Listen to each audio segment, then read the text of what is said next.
The moment Mae Bancroft whispered her secret to her sister behind the livery stable, she had no idea that the very man she was whispering about was standing just on the other side of the weathered pine boards, close enough to hear every single word she said. It was the summer of 1878, in the dusty, sun-scorched town of Harlan Creek, Texas, a place that sat on the edge of the vast open plains like a scattering of bones left behind by something larger and more ambitious than it had ever managed to become. The town had a general store, a blacksmith, a small church with a crooked steeple, a saloon that did most of its best business on Friday nights, and a livery stable run by a man named Old Pete Gruber, who smelled perpetually of horses and tobacco and never said more than 6 words at a time. There was also a schoolhouse on the eastern end of the main road, a post office that doubled as the telegraph office, and a row of houses that backed up against the shallow creek that gave the town its name. Mae Bancroft had lived in Harlan Creek for 3 years now, ever since her father, Thomas Bancroft, had packed everything the family owned into a wagon and driven west from Tennessee after the death of Mae's mother. He had come with the idea of starting fresh, of building something on land that hadn't already been carved up and divided and argued over. He had managed to stake a modest claim on a stretch of flat land just outside of town, and over 3 years, he had turned it into a working farm with a small herd of cattle, a vegetable garden, and a chicken coop that never quite stayed mended. Mae was 22 years old that summer, tall and lean with dark copper hair that she kept pinned up beneath a wide-brimmed hat during the day and let fall loose around her shoulders in the evenings. She had her mother's sharp green eyes and her father's stubborn jaw, and she was known in Harlan Creek as a young woman who was capable, plain-spoken, and not the least bit interested in the various young men who had tried to court her over the years. She helped her father run the farm, taught 2 mornings a week at the schoolhouse when the regular teacher was ill or otherwise occupied, and spent her evenings reading whatever she could get her hands on from the small collection of books that the general store kept on a back shelf. Her sister, Clara, was 19 and had the sort of easy, laughing temperament that made people feel immediately at ease. Clara had their mother's softer features, rounder and warmer, and she had recently become engaged to a young man named Daniel Holt, who ran the feed store with his father. Clara was endlessly curious about Mae's love life, or more accurately, her lack of one, and she had made it something of a personal mission over the past several months to see her older sister paired off with someone worthy.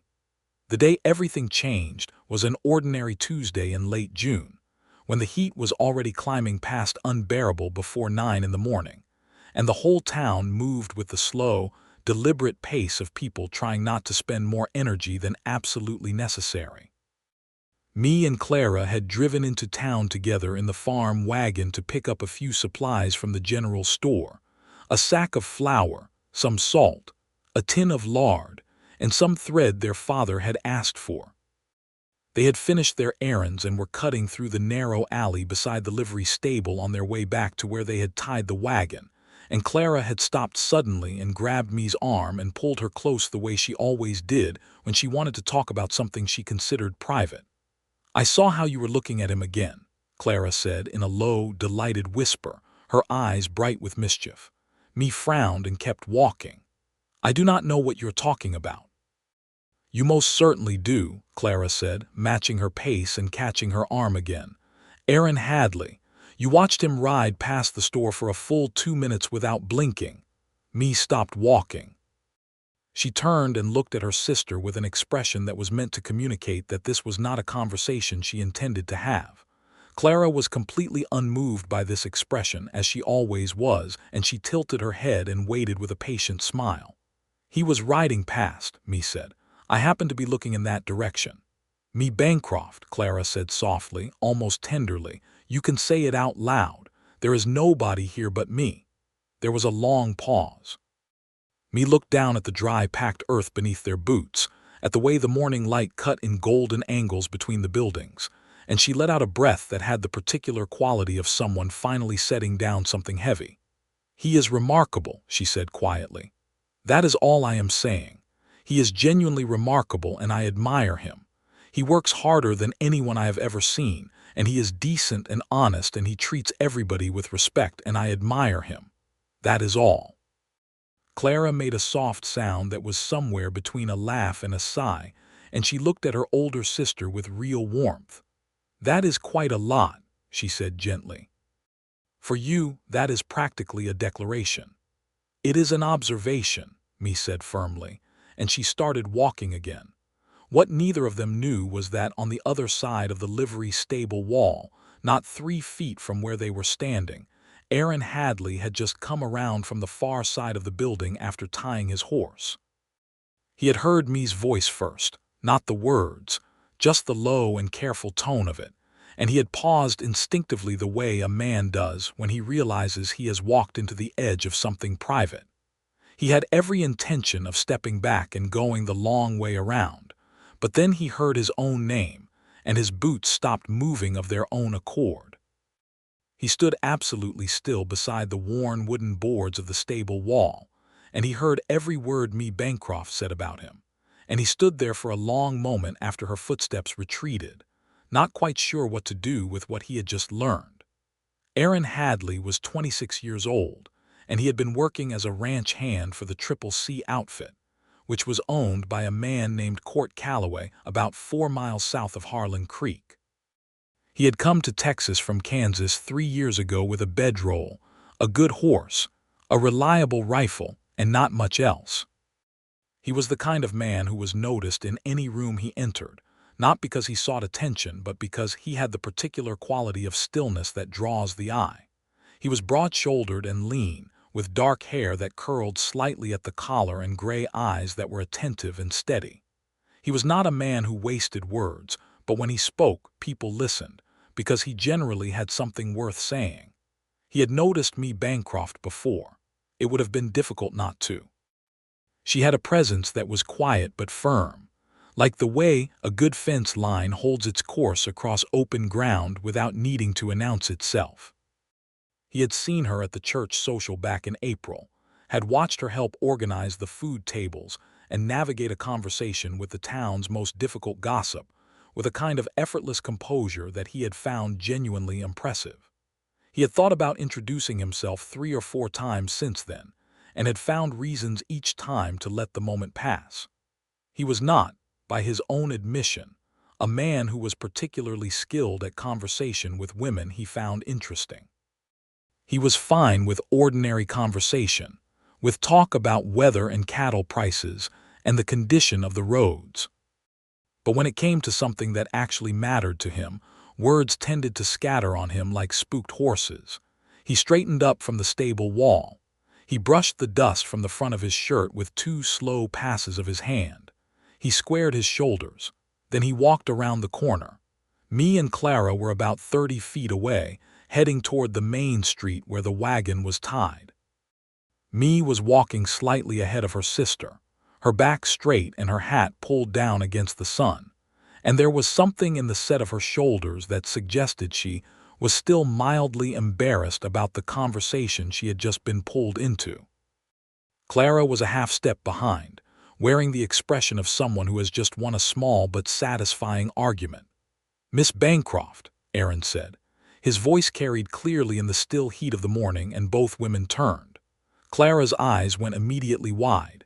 Mae's went completely neutral, which was its own kind of tell. Aaron walked toward them at an unhurried pace, pulling off his hat as he came, which was the kind of unconscious courtesy that a man does when he has been raised to it.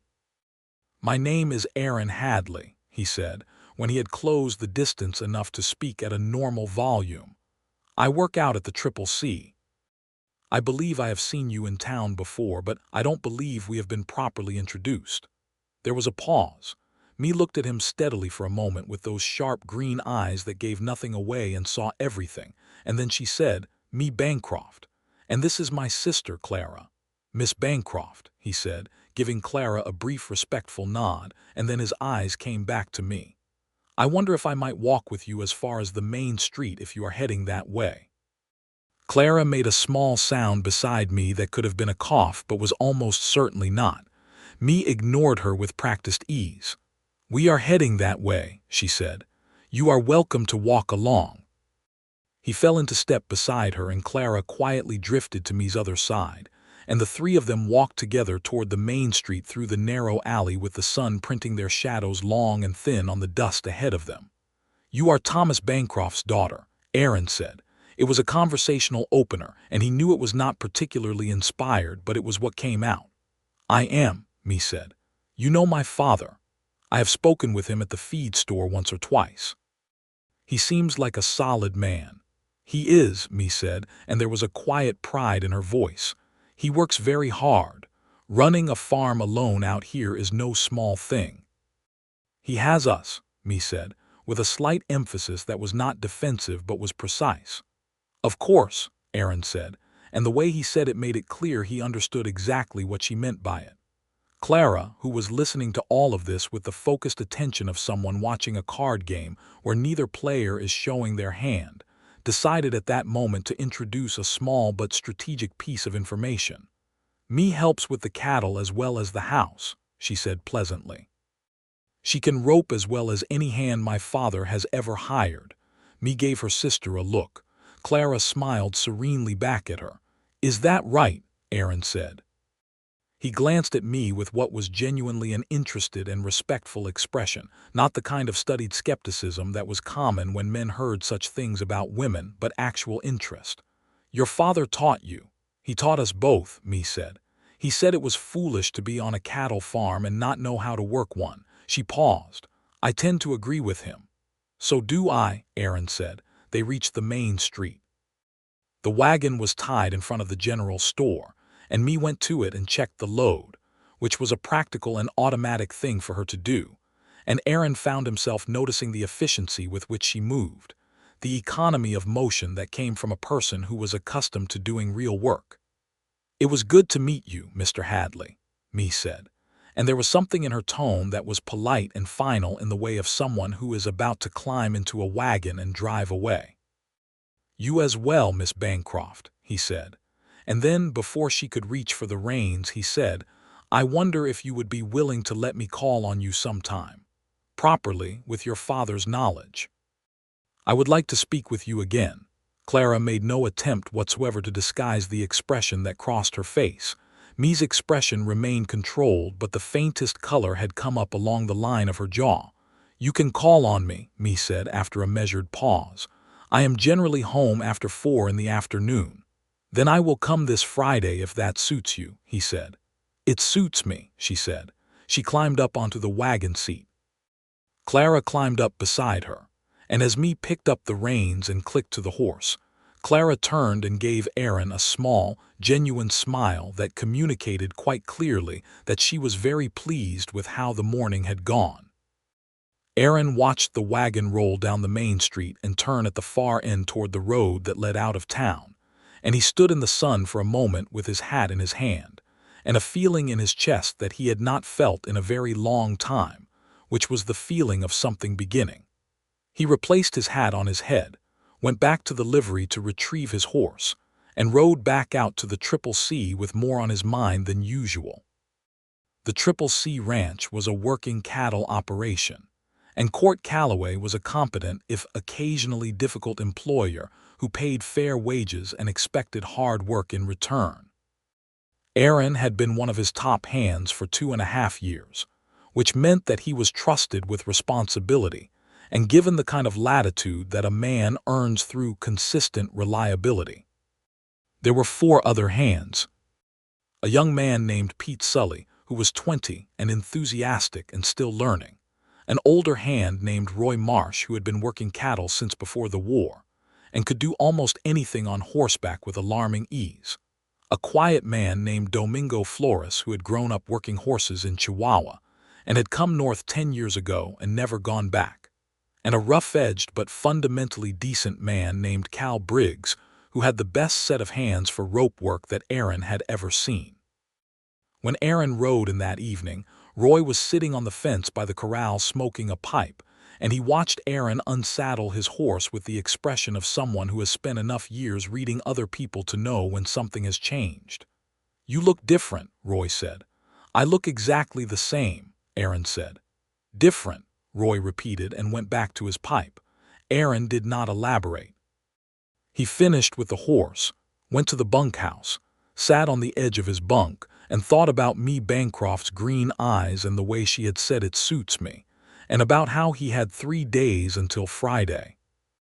Those 3 days passed with the particular slow agony that afflicts a man who has something to look forward to and cannot hurry the calendar. Aaron worked with his usual precision and focus, helped Domingo break a difficult young mare that had been resisting the saddle, mended a long section of fence in the north pasture with Pete Sully, and spent an evening shining his good boots and pressing his decent shirt with the flat iron from the bunkhouse stove, a domestic effort that did not go unnoticed by his fellow hands. "Going somewhere?" Cal Briggs asked from his bunk, not looking up from the knife he was honing. "Into town Friday," Aaron said. "That right?" Cal said. "That is right," Aaron said. Cal said nothing more, but the corner of his mouth moved. On Friday afternoon, Aaron rode into town. He had asked Court Calloway for the afternoon off, which Court had granted with a raised eyebrow and no questions. He rode out to the Bancroft farm, which sat about a mile past the eastern edge of town on a flat stretch of land that was well kept and carefully organized. There was a modest house, whitewashed with a covered porch, a good-sized barn painted red, the cattle pasture, the vegetable garden, and the chicken coop that, as Mae had mentioned to him at some later point, never stayed properly mended for long. He tied his horse at the post by the porch and knocked. Thomas Bancroft opened the door. He was a man in his mid-50s, broad through the chest with gray-streaked hair and the particular direct gaze of someone who had worked outside most of his life.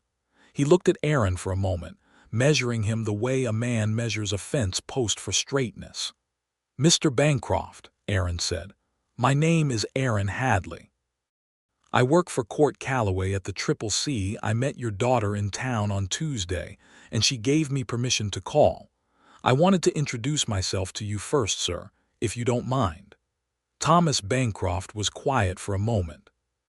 Then he pushed the door open further and said, "Come in and have some coffee." They sat at the kitchen table, and Aaron explained himself in brief, factual terms, where he was from, how long he had been in Texas, what his work was, and what his intentions were, which were simply that he would like the opportunity to know me better, and that he had no interest in wasting anyone's time.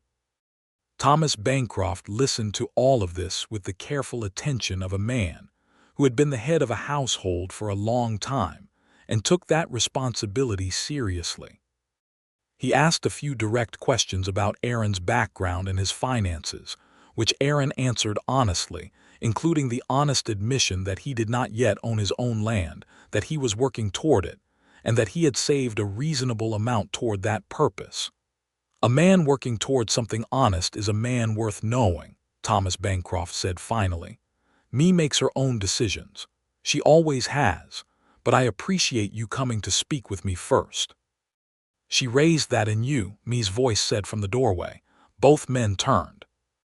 Mae was standing at the kitchen door, having come in from the porch, still wearing her work clothes, canvas trousers and a faded blue shirt and her boots, with her hair pinned up and a faint smear of something that was probably garden dirt on her left cheekbone. She looked, Aaron thought, as though she had walked straight out of the land itself. "I didn't realize I was being discussed," she said, addressing her father with mild amusement. "You knew he was coming," Thomas said, standing from his chair with the unhurried dignity of a man who has made his point. "I'll leave you to it." He picked up his coffee cup and walked out toward the front of the house, and there was the sound of the porch door opening and closing. Mae came into the kitchen and poured herself a cup of coffee from the pot on the stove and sat down across from Aaron, and she looked at him with an expression that was open and also somehow evaluating, the way a person looks when they are deciding how honest to be. "You came," she said. "I said I would," he said. "Most people say things," she said. "Not everyone follows through." "I have noticed that too," he said. She wrapped both hands around her coffee cup and studied him for a moment. "Tell me something true about yourself," she said. "Not the version you told my father, something actually true." It was a startling request, and he appreciated it immediately. He thought for a moment genuinely, and then he said, "I am better with horses than I am with people. I find it easier to understand what a horse needs than what a person needs. I am working on the people part." Me's mouth curved very slightly. "That is something, yes," she said. "Your turn." "My turn," he said. "You get to ask me something," she said. "It only seems fair." He considered this. "What do you want?" he asked. "Not what you have, what you actually want." The slight smile faded, replaced by something more thoughtful, and she was quiet for a moment, and he could see that she was taking the question seriously, which was what he had intended. "I want land," she said finally. "My own piece of it. I want to build something that lasts. Not just sustain what already exists, but build something. Something that my own children can look at someday and understand that it came from effort and intention." She paused. "People think that is an unusual thing for a woman to want." "I do not think it is unusual," Aaron said. "I think it is the most natural thing in the world to want." Mee looked at him for a long moment with an expression that was quiet and clear, and she said, "I think we might get along, Mr. Hadley." "Aaron," he said. "Aaron," she said, and the way she said his name was careful and deliberate, the way a person says a word when they are filing it somewhere they intend to keep it. They talked for 2 hours. Clara appeared briefly, said hello to Aaron with barely suppressed delight, and was quickly dispatched by me back to whatever she had been doing, a maneuver that made Aaron smile and Clara go willingly, because she had learned enough to know when to give me space. Thomas Bancroft reappeared near the end to say that he was going to check on the horses, and he gave Aaron a brief nod on his way past that was not unfriendly. When Aaron finally rose to leave, the light outside had gone long and amber, the particular evening light of the Texas plains that turns everything soft and golden, and me walked him out to the porch. "May I come again?" he asked, with his hat in his hands. "Next Friday," she said. "Same time." He nodded and went down the porch steps and untied his horse, and when he swung up into the saddle and looked back, she was still standing on the porch watching him, and there was something in the way she stood there, steady and unhurried, that felt like a kind of anchor. He rode back to the Triple C in the golden evening, and Roy Marsh, who was sitting on the same fence post he always seemed to be on, looked at him and said, "Still different." "Going to stay that way," Aaron said, and put his horse up for the night. The weeks that followed were some of the best weeks Aaron had experienced in his adult life. He called on me every Friday without fail, and sometimes midweek as well when circumstances allowed, and each visit peeled back another layer of who she was and gave him something new to think about for the days in between. She was not an easy woman to know, not because she was guarded in the way of someone who had been hurt, but because she was precise, because she said what she meant and expected the same in return, and because she had standards for conversation the way some people have standards for craftsmanship, which was to say that she would not settle for something that was not well made. She told him about her mother, about Aaron Bancroft, who had died of a fever in Tennessee when Mee was 18, and about what that loss had done to the shape of the family. She had not cried when she told it, but there was something quiet and permanent in her eyes when she spoke of her mother that made Aaron understand that it was the kind of grief that does not disappear. It only gets incorporated into the structure of a person, the way a healed bone is incorporated into the body, stronger at the break but changed. He told her about Kansas, about growing up on his own family's small farm, about his father who had died when Aaron was 16 from a lung complaint that had been slow and terrible, and about his mother who had eventually remarried and moved to Missouri. He told her about how he had left at 18 because the farm had been sold after his father's death, and there was nothing to stay for, and about the years between Kansas and Texas that had been lean and sometimes hard but had built him into what he was, which he thought of as something reasonably solid. Me listened to all of this with the focused, respectful attention she gave everything, and when he was done she said, "You built yourself. That is not nothing. That is actually everything." He looked at her in the evening light on the Bancroft porch, with the cicadas starting up in the grass and the smell of dust and horses, and the particular sweetness of her mother's rose bush that still grew on the east side of the house, and he thought that he was almost certainly in love with her, and that this was the most terrifying and most wonderful thing he could think of.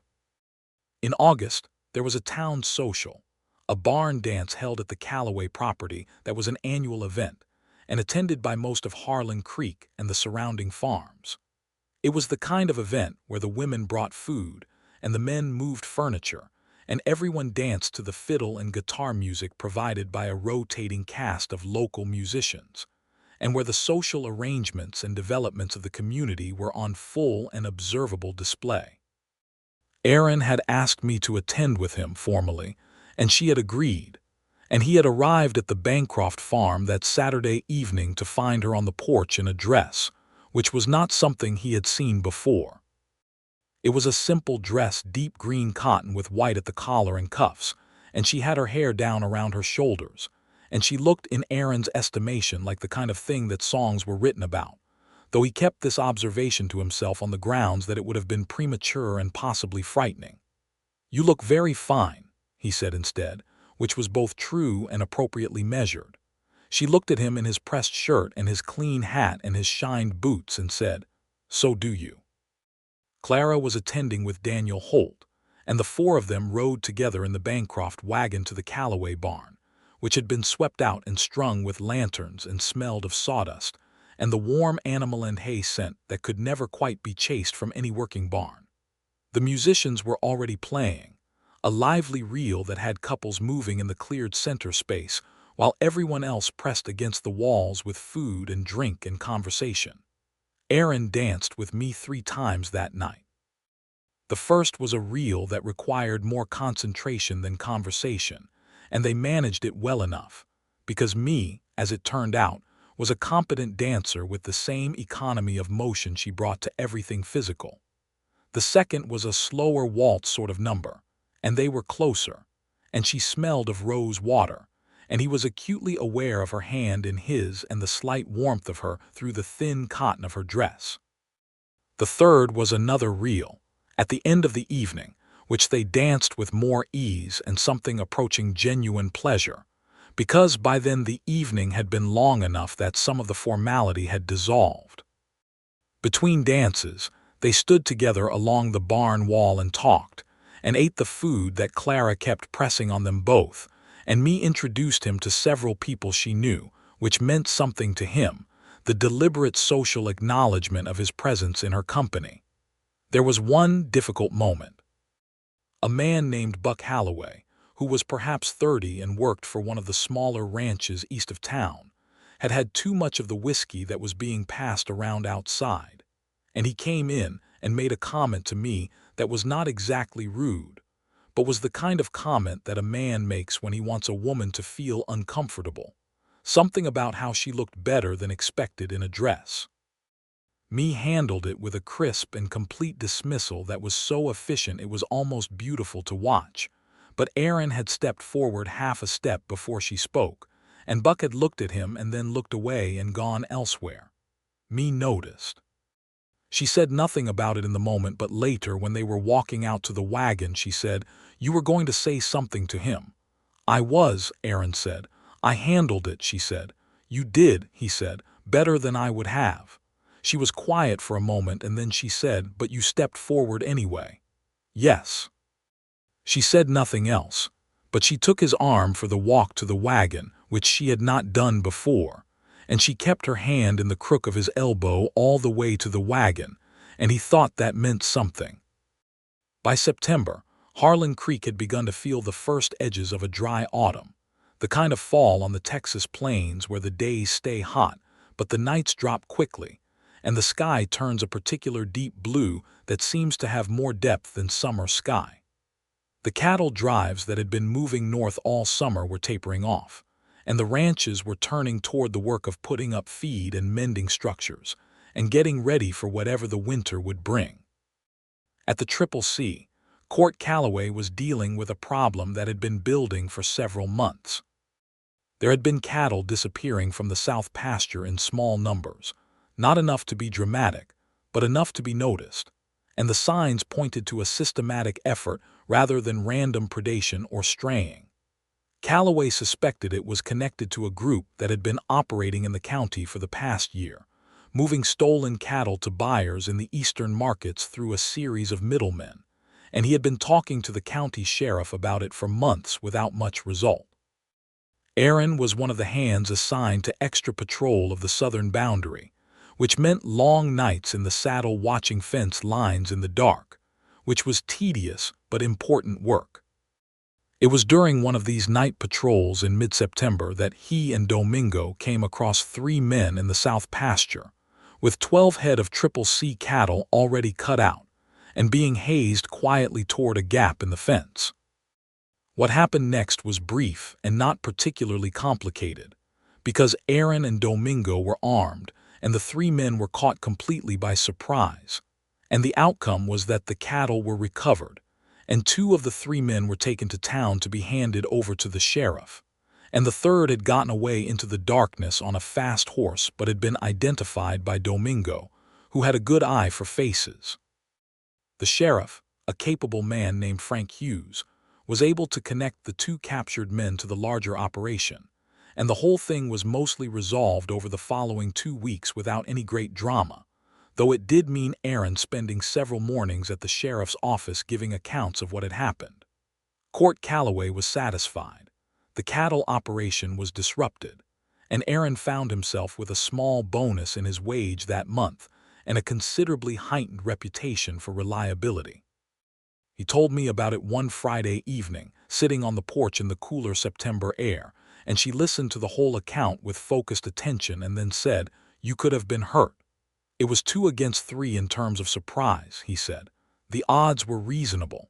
"That is a very calm way to think about it," she said. "A nervous man in that situation does not help anyone," he said.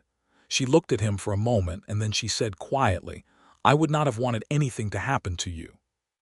It was the most direct thing she had said to him about what she felt, and he understood the weight of it because he understood her by now well enough to know that she did not say things she did not mean, and that saying this meant that she was giving him something real and honest and carefully considered.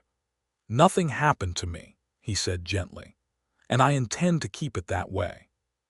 She nodded once and looked out across the darkening yard, and he reached over and took her hand where it rested on the arm of the porch chair, and she turned her palm and laced her fingers through his, and they sat like that for a long time without saying anything else, because there was nothing else that needed to be said. October came in cooler and drier than expected, and the town of Harlan Creek moved into the rhythm of the pre-winter season. Clara's engagement to Daniel Holt was announced formally at a Sunday church gathering, and there was a great deal of pleased congratulation, and Thomas Bancroft stood up straight and proud and shook Daniel's hand with the particular gravity of a father who has looked a young man over carefully and found him adequate to the job of marrying his daughter. Mae was genuinely happy for her sister, and Aaron watched her being happy for Clara with a sort of quiet attention, noticing how she held Clara's hands and how the real warmth in her was most visible in moments like this, when she was not thinking about whether or not to show it. He had been thinking seriously about the future for 2 months now. He had been talking in careful, practical terms with Mae about the land she wanted, about her vision of building something that would last, and he had been thinking about his own savings, and about the state of the land market in the county, and about what it would realistically take to put together a claim that would be worth building on. He had done some quiet inquiries at the land office in the county seat, a full day's ride east of Harlan Creek, and he had found out that there was a piece of land that had come available, 300 acres on the north side of the creek about 2 miles east of town, with good water access and solid grass, and a modest existing structure that had been abandoned when the family that had tried to farm it gave up and went back east. It was more land than he could purchase outright on his savings, but there was a mechanism for it, a combination of what he had saved and a note with the land office that could be serviced over time from the income of a working cattle operation. And he had done the numbers carefully, and he believed it was possible.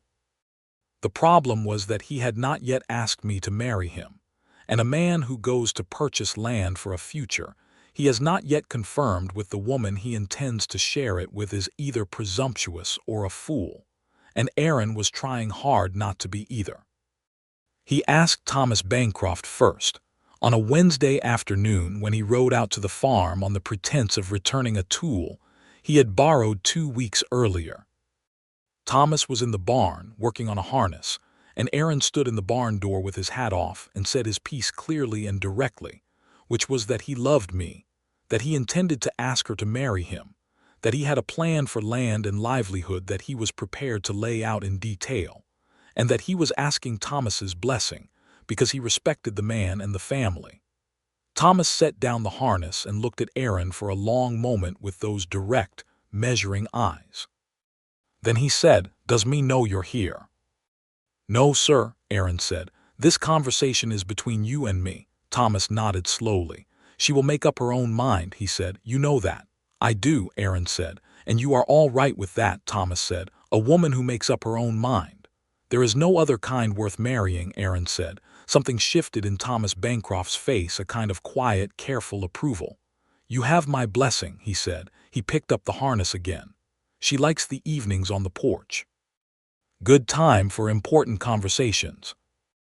Aaron thanked him, returned the tool, and rode back toward town, and his heart was doing something irregular and uncomfortable that he chose to interpret as excitement rather than fear, though it resembled both. He came to the Bancroft farm that Friday, as he always did, and after supper, which Thomas had made more elaborate than usual, and which Clara had attended as well, pointedly sitting at the table for only a short time before remembering something she needed to do in the kitchen, Aaron and me went out to the porch as they usually did in the evenings. The air was cold now in a way it had not been in the summer, a clean October cold with a quarter moon hanging above the flat line of the plains, and the stars very bright and numerous in the dark sky. Me had a shawl around her shoulders and her hands wrapped around a cup of coffee, and she was talking about a book she had recently read, a novel that the store had gotten in, and Aaron was listening with his attention divided between what she was saying and what he was about to do, which he knew was something that could not be unsaid once it was said. "You are not listening," me said, not unkindly, just observationally. "I am listening," he said. "I am also thinking about something." She looked at him and something changed in her face, not a great change, but the particular shift of a person who becomes quietly alert. "Then say what you are thinking," she said. He set his own cup down on the porch railing and turned to face her fully, and she looked up at him with those green eyes that missed nothing, and he said, "I love you, me." The words fell into the cold October air and stayed there, clear and irretrievable. "I have loved you for months," he continued. "I love the way your mind works, and the way you hold yourself, and the fact that you say exactly what you mean and expect the same in return. I love that you want to build something real and lasting because I want the same thing. I want to build it with you." He paused. "There is a piece of land 2 miles east of town on the north side of the creek, 300 acres with water and grass and a structure that can be made into something livable. I have spoken to the land office. I have the numbers. It is possible if we do it together." He took a breath. "I am asking you to marry me. That is what I am thinking about." Me was very still. She was looking at him with an expression he had not seen on her before, or not quite like this, an expression that was both open and overwhelmed, and the cup in her hands had gone very steady as if she was holding herself quiet by holding the cup. "You spoke to my father," she said. "I asked for his blessing," Aaron said. "I told him the decision was yours." "You looked at the land," she said. "I did not purchase it," he said quickly. "I would not do that without you. I only looked at what was possible."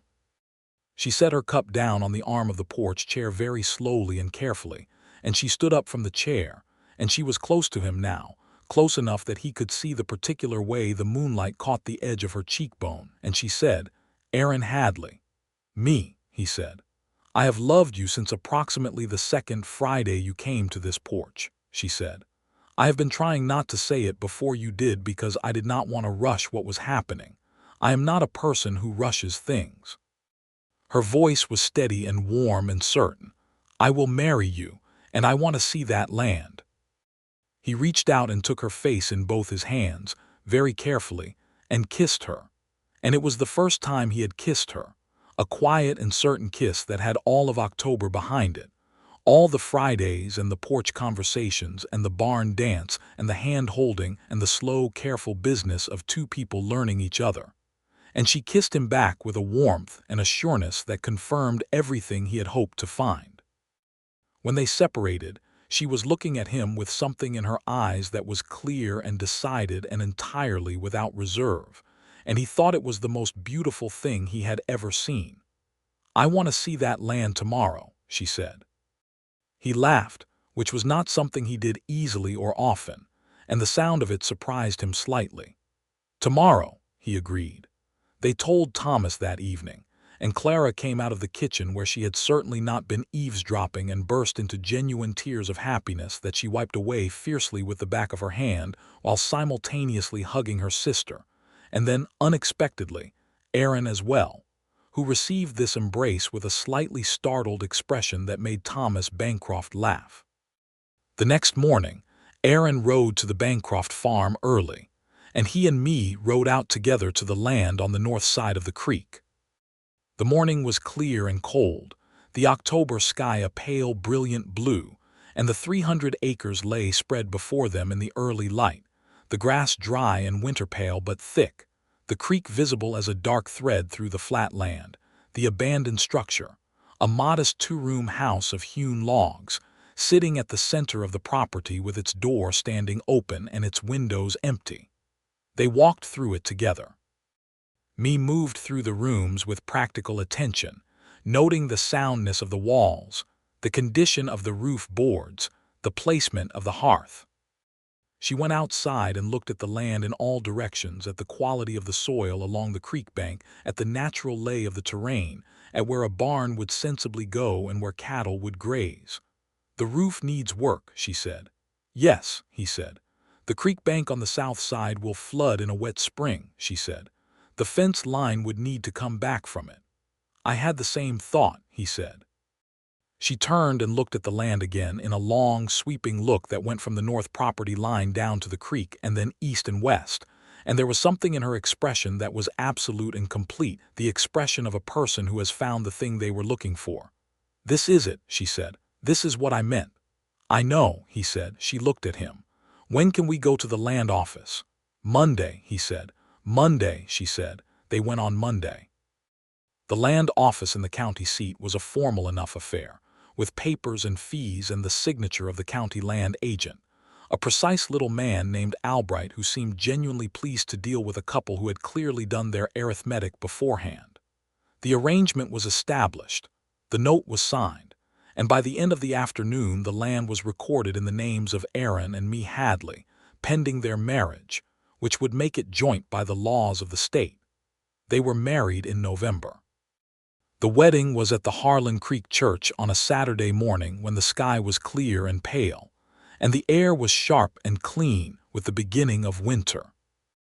Mae wore her mother's altered wedding dress, which Clara had spent 3 weeks carefully letting out and taking in at various points to make it fit, and it was cream-colored wool with small pearl buttons at the back and a high neck edged in ivory lace. She wore her hair down under a simple wreath of dried wildflowers that Clara had made for her. Aaron stood at the front of the church in his best clothes, which he had supplemented with a new collar and a dark jacket that Roy Marsh had helped him find at the dry goods store in the county seat. His hands were clasped in front of him, and his face was composed, but there was something in his eyes when Mae walked through the church door on her father's arm that was unmistakable to anyone who was paying attention, and almost everyone in that small church was paying attention. Thomas Bancroft walked his daughter to the front of the church with the careful, deliberate dignity of a man doing something that is both a joy and an irreversible milestone. And when he placed her hand in Aaron's, he looked at Aaron for one long, direct moment, and Aaron met his eyes and held them, and Thomas nodded once and stepped back. The ceremony was brief and formal and spoken with complete sincerity. When the minister asked me whether she took Aaron as her husband, and she said clearly and without hesitation, "I do," there was a small, involuntary sound from Clara in the front pew that was more laugh than cry and was followed immediately by actual tears. They were married before noon. The reception was held in the Bancroft barn, cleared out and decorated by a small army of people from town who had apparently been waiting for an excuse to do something for the Bancroft family, who were well regarded in Harlan Creek for being reliable, honest, and not given to the kind of petty conflicts that made small-town life difficult. There was food enough for twice the number of people present, and the fiddler from the August dance was there again, and Thomas Bancroft danced with his daughter once and with Clara twice and stood along the wall for the rest of the time looking quietly content. Aaron danced with his wife, and this was a different thing from dancing with Mae Bancroft of the farm down the road. It was dancing with Mae Hadley, his wife, and the difference was enormous and quiet and deeply felt. "Are you happy?" she asked him during the slower number close enough to speak quietly. "Yes," he said. "Are you?" She looked at him with those green eyes and she said, "More than I have been in a very long time." After the wedding, they moved into the log house on the north side of the creek, which they had been working on for the 3 weeks between the land purchase and the wedding. Aaron and Pete Sully, who had volunteered his labor on his days off, had replaced the worst of the roof boards and mended the chimney and patched the floor in the second room. Me and Clara had whitewashed the interior walls and hung oilskin at the windows until proper glass could be obtained, and had put together a functional kitchen from the combined contributions of the Bancroft household stores and several wedding gifts. It was not a fine house. It was a sound house, clean and warm, with a good hearth and solid walls, and it sat on 300 acres of their own land on the north side of Harlan Creek. And to me, it was the most beautiful thing she had ever owned. The first winter on their own land was hard in the practical ways that first winters always are, a learning of the land's particular character, of where the cold came from and how the creek behaved in a freeze and which parts of the property needed attention, and in what order. Aaron continued working for Court Calloway through the winter months to keep their income stable while they built up their own cattle operation, starting with 15 head that Aaron had purchased in October, and that ran on the southern pasture of their property. Me managed the daily operation with the same efficient competence she brought to everything, keeping the cattle healthy through 2 brief cold spells, mending fence, and also, on the days when the cold was not absolute, beginning to work on plans for the barn they intended to build in the spring. She had drawn the plans herself, on large sheets of brown paper with a careful pencil, a working barn with a good loft for feed storage and stalls for 6 horses and room to expand.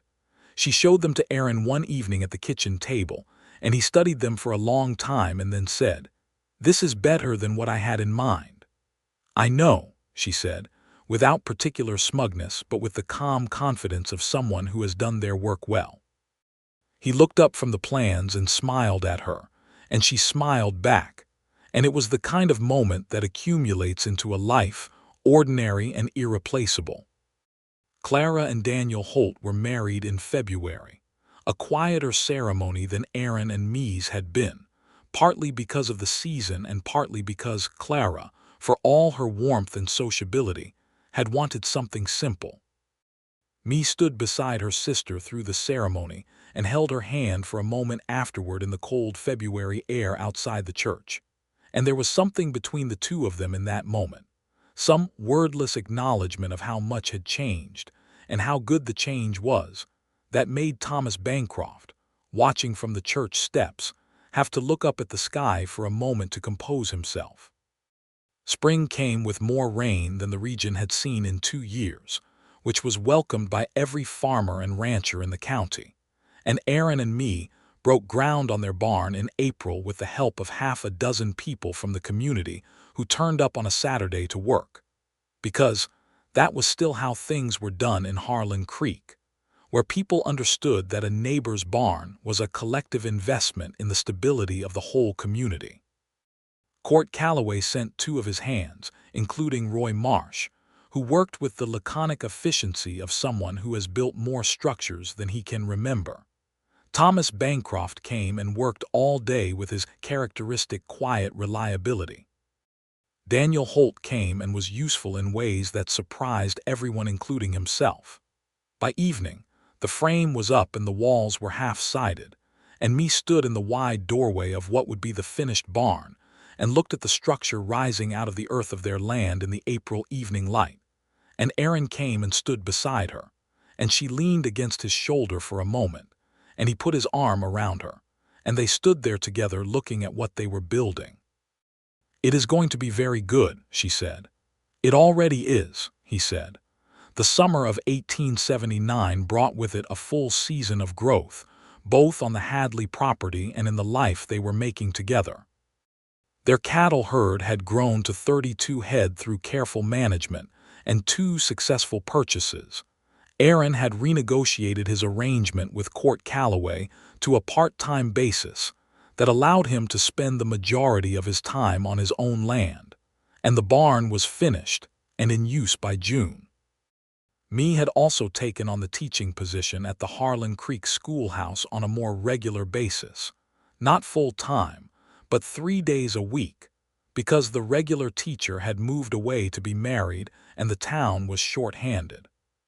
She rode to the schoolhouse on her horse on those mornings and came home in the afternoons, and Aaron had noticed that the teaching days gave her a particular kind of energy, a slightly higher animation, that he found interesting and quietly wonderful. "You love the teaching," he said one evening, when she came in from the schoolhouse with her bag over her shoulder and a story about a student named Henry Pratt who had, apparently, memorized an entire chapter of arithmetic for no reason other than that he wanted to. "I do," she said, setting her bag down.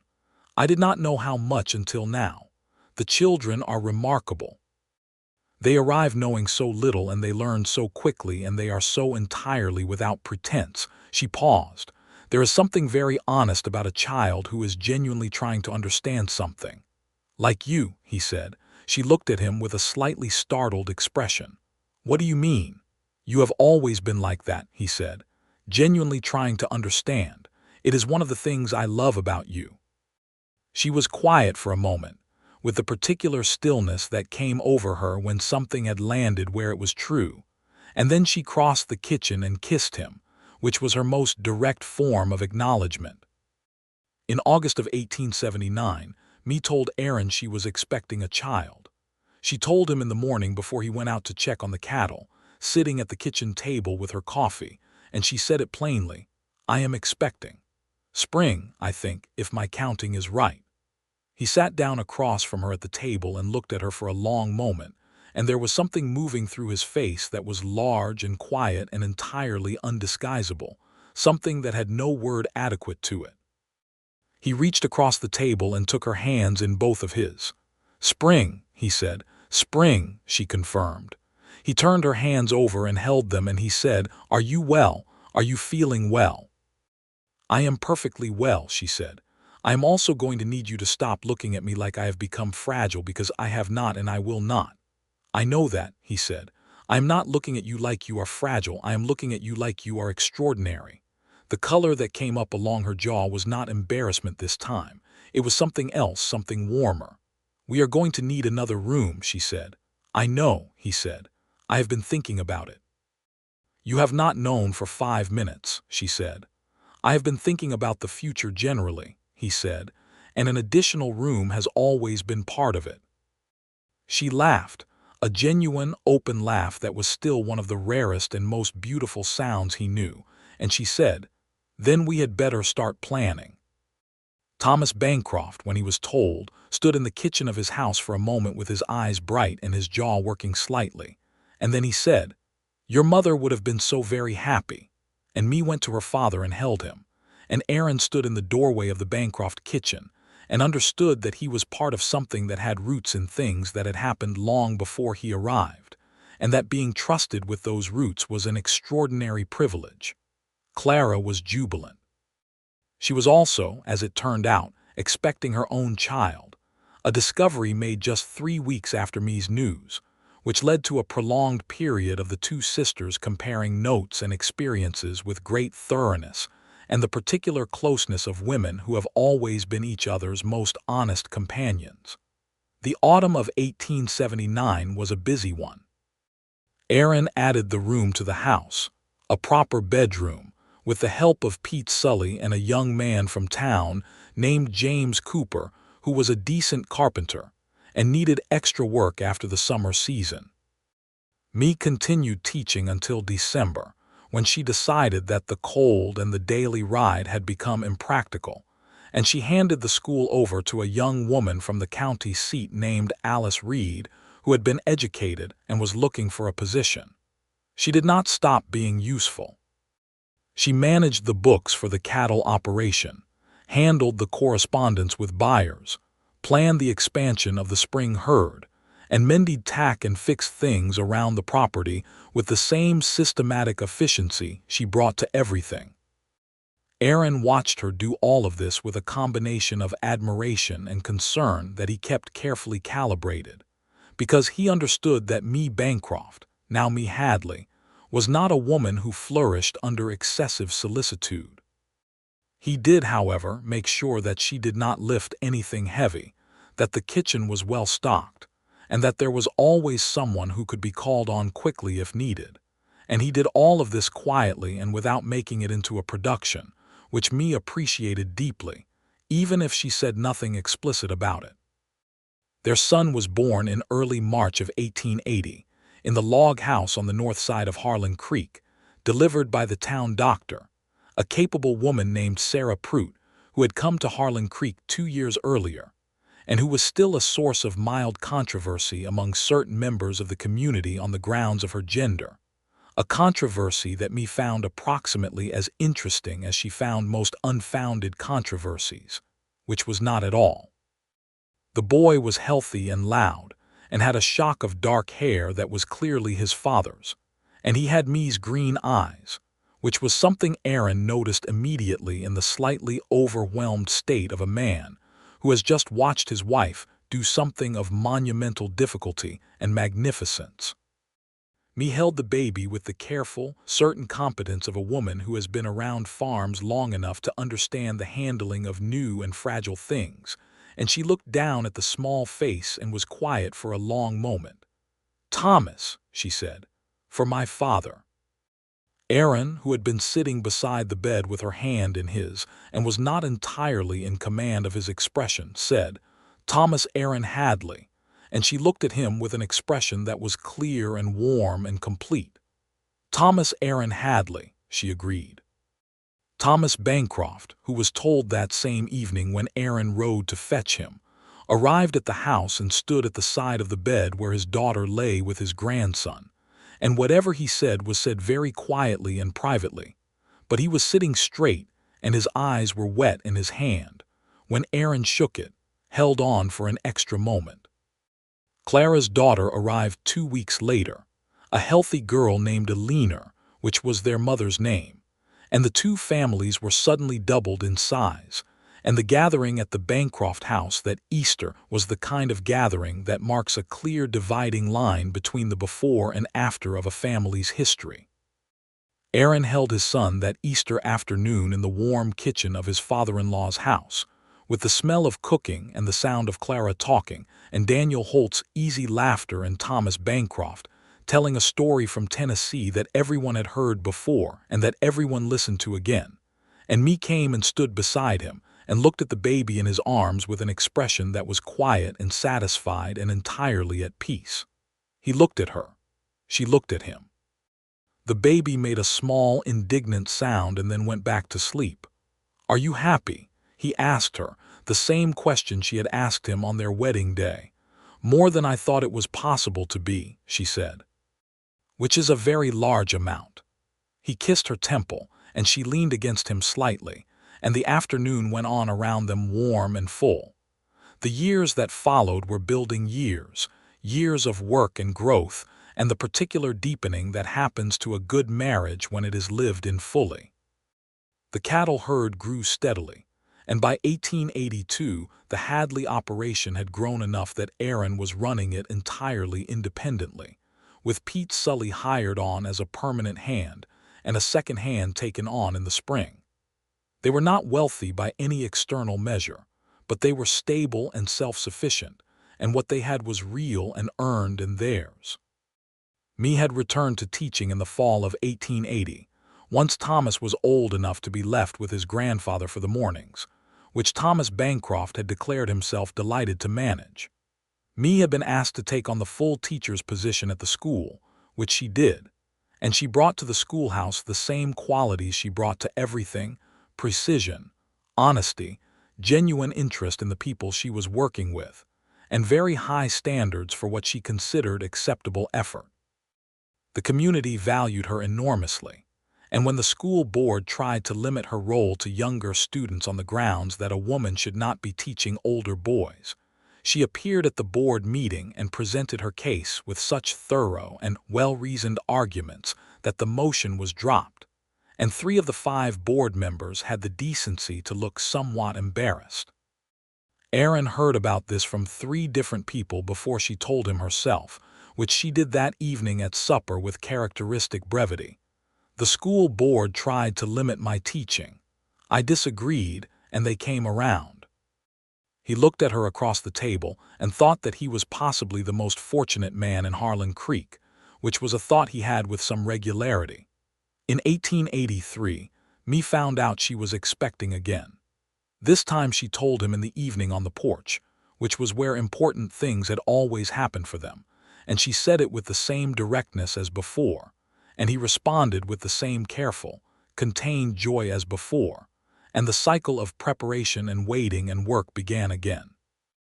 Their second son was born in the summer of 1883, and they named him James Bancroft Hadley, the Bancroft chosen deliberately for Mae's family name, a preservation she felt was important, and that Aaron supported completely and without needing to be persuaded. James was a different sort of baby from Thomas, quieter and more watchful, with Aaron's gray eyes and a particular solemnity that made Thomas Bancroft laugh every time he looked at him. "That one is going to be a judge," Thomas Bancroft said, when James was 3 months old and watching the room with enormous, serious eyes. "Or a preacher," Aaron said. "Heaven forbid," Mae said pleasantly, and everyone laughed. The house on the north side of the creek had grown with the family, a second addition built in 1882 that gave them a proper sitting room and an additional bedroom, and the property had taken on the settled, organized look of a place that was being tended by people who understood it and intended to stay. The creek ran clear and bright in the spring, a little low in late summer, but reliable. The cattle were healthy and the grass was holding. The barn that Mae had planned with her careful pencil on brown paper stood solid and useful, and had been expanded twice. Thomas Bancroft came to dinner every Sunday without fail, and he had a chair on the Hadley porch that was understood to be his, and he and Aaron had developed the easy, uncomplicated relationship of 2 men who respect each other and share something important, which was the love of the woman at the center of both their lives. They talked about cattle and weather and the state of things in the county, and sometimes they sat in companionable silence watching the boys play in the yard, and it was the kind of silence that is only possible between people who trust each other completely. Clara and Daniel Holt had their second child, a boy they named Thomas, in 1882, which led to a brief period of confusion at family gatherings until everyone settled on nicknames. Clara was happy in the particular, full-blooded way she had always been happy, with her easy warmth and her laughter and her husband who clearly adored her, and she and Mae remained as close as they had always been, The relationship simply expanded and enriched by the addition of husbands and children. In 1884, Roy Marsh, who had been working for Court Calloway for almost 20 years and was now well past 60, retired from ranch work and settled in a small house in Harlan Creek, and Aaron went to see him regularly, bringing food that Mae had prepared and sitting with the old man in his cluttered house for an hour or two a week. Roy had no family nearby, and he was not the kind of man who asked for help, but he was willing to receive it when it came without fuss, which Aaron understood how to manage.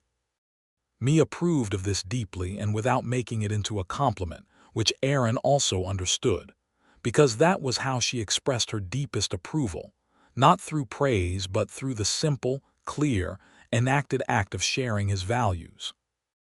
That same year, the dry goods store in Harlan Creek changed hands, the old owner having retired back east to be near his children, and the new owner was a woman named Harriet Crane, a widow from Missouri who was sharp and capable and entirely unintimidated by the prospect of running a business in a town that had not previously had a businesswoman. She and Mae became friends with considerable speed, the friendship cemented by a shared quality of directness and a shared impatience with the kind of social deception that both women found not worth their time. The community of Harlan Creek grew through the mid-1880s, new families arriving from further east, a new church built to accommodate the expanded congregation, a small hotel that served the cattle trade, and a doctor's office that the indomitable Sarah Pruitt had finally won the right to establish as a proper practice rather than operating out of her home. The town was changing, and the world beyond Harlan Creek was changing too, the cattle drives becoming more complicated by the encroachment of fencing and settlement, the railroad pushing further west and altering the economics of everything. Aaron watched these changes with the attention he brought to everything that affected his land and livelihood, and he adapted, as he always had, with practicality and foresight. He shifted toward a smaller, higher-quality herd rather than trying to compete on volume, grew his relationship with a buyer in San Antonio who paid premium prices for well-managed beef, and diversified slightly into horses, which Domingo Flores, still in the area after his years at the Triple C, helped him with as a part-time consulting arrangement. Mae, watching all of this, noted one evening that Aaron was one of the few ranchers in the county who had not been hurt by the changes in the cattle market. "You think ahead," she said, "further ahead than most people bother to." "I try to," he said. "I learned some of it from you." "From me," she said, slightly surprised. "You told me the first time we talked about what you wanted, that you wanted to build something that would last," he said. "Something made from effort and intention. That has been in my thinking ever since." She looked at him for a long moment across the kitchen table, with the lamp between them and the evening quiet around the house, and she said, "Aaron Hadley." "Me," he said. "I want you to know," she said, carefully and with the full deliberateness of someone who does not say things lightly, "that everything I hope to build, everything I meant when I said those words, I have built it. We have built it, and it is more than I imagined." The quiet between them was full and warm, and entirely without anything left unsaid. In the spring of 1885, Mae discovered she was expecting a third child, which she announced at the Sunday dinner table to the assembled family with the same composure she brought to every announcement, and which produced the same outpouring of joy and the same chaos of congratulation, with the added dimension that Thomas, now 5, and James, now almost 2, had to be explained to very carefully that something was happening that they were expected to be pleased about. Thomas, who was at 5 years old already possessed of his grandfather's straight-backed seriousness and his mother's precise way of asking questions, looked at his mother and said, "Where will it sleep?" Mae looked at Aaron. Aaron looked at Mae. "We will manage," Mae said, which she invariably did. Their daughter was born in October of 1885. She was a small, fierce baby with lungs that made her presence known from the first moment, and Me's copper hair, and she was named Alina, for Me's mother, as they had always planned they would name a daughter if they had one. Thomas Bancroft sat in his chair on the Hadley porch when he came to meet his granddaughter and held the small bundle with the practiced care of a man who had held babies before, and he looked at the face of the child named for his wife, and he was quiet for a long time, and when he finally spoke his voice was low and steady. "She looks like her," he said. Me, sitting beside him, said, "I know." They sat together in the October afternoon, the old man and his daughter, with the baby between them and the land spread out golden and dry all around the house. And Aaron stood in the doorway watching them, and understood that what he was seeing was one of those moments that become part of the permanent structure of a family, a moment that the children would be told about someday, and that would carry its meaning forward long after everyone in it was gone. The years continued, and the family grew into itself, the children growing up with the land under their feet, and their parents' values built into them through 1,000 daily demonstrations. Thomas becoming a serious, capable boy who was interested in everything and impatient with nothing, and had his mother's green eyes and his father's steadiness. James becoming a quiet, observant child who had a gift for animals that made Domingo, when he visited, declare him a natural with horses, and Alina becoming, by the age of 3, a child of absolute determined personality who had, in Aaron's loving and occasionally exhausted estimation, inherited every quality both her parents possessed. Simultaneously, in 1887, Thomas Bancroft died. It was not unexpected. He had been slowing for 2 years, the great broad-chested vitality of him gradually dimming, and he died in his own house on a still December morning with me and Clara both present and holding his hands, and he died with the particular peacefulness of a man who has done what he came to do and is not afraid of what comes next. He was 63 years old. Me grieved him with the same thoroughness she brought to everything, fully and privately, and without performance. She cried once, on the night of his death, in the bedroom of their house with Aaron holding her, and she cried with the specific quality of someone letting go of something enormous. And then she was composed again, and she managed everything that needed to be managed, the arrangements, the service, the letters that needed to be written, the distribution of the farm and its assets between herself and Clara that her father had provided for in his will. At the graveside, standing in the cold December air with the ground hard under their feet, Aaron stood beside his wife and held her hand, and she held it back, and he was present with her completely, the way he had been present with her from the beginning, steady and close and attentive to what she needed.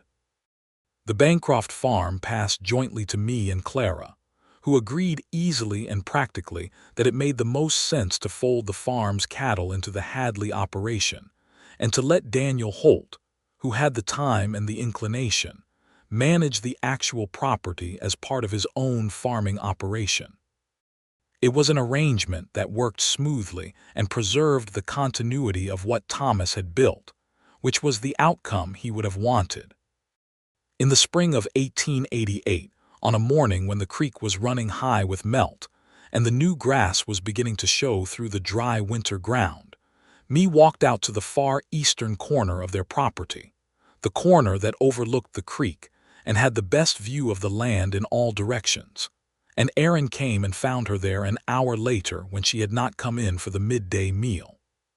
She was standing at the corner post of the fence line, her hands on the top rail, looking out over everything they had made. The cattle were visible in the north pasture. The barn was solid and red against the pale spring sky. The house was behind them with its 2 additions, and its porch and the rose bush that Me had transplanted from the Bancroft house after her father died, the one her mother had planted years before, now growing along the east wall in a determined persistence that Me found deeply satisfying. Aaron came and stood beside her. Thomas was at school.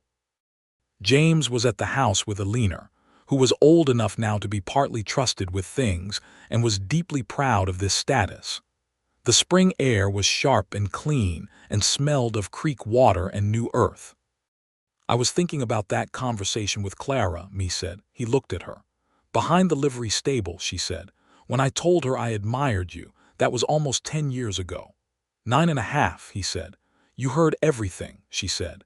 She had known this for years. He had told her sometime in the second year of their marriage on a quiet evening when it had seemed like the right moment for full honesty about how things had begun.